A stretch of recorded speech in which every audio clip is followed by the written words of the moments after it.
Hey guys, in this video I'm going to be going over how to add padding to your EDM. So padding is a great way to add space in your EDM so things aren't so condensed.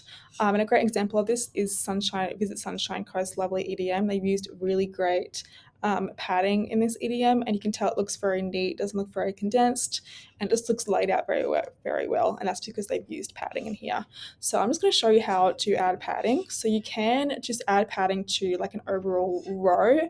So if you click onto your row, you can add padding to it, and you can see that just adds padding to that particular row. Otherwise, you can click into your individual elements, and then from there, you can add padding to them.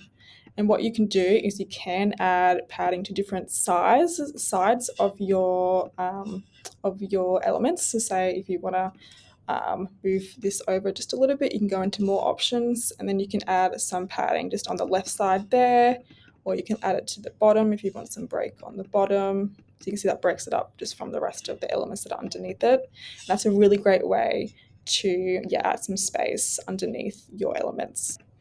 So it's always good to add padding whenever you're adding heaps of elements. You can see they've added padding underneath their headings and under their images, and it just breaks things up really, really well. So that is how you add padding to your EDMs. Thank you for watching.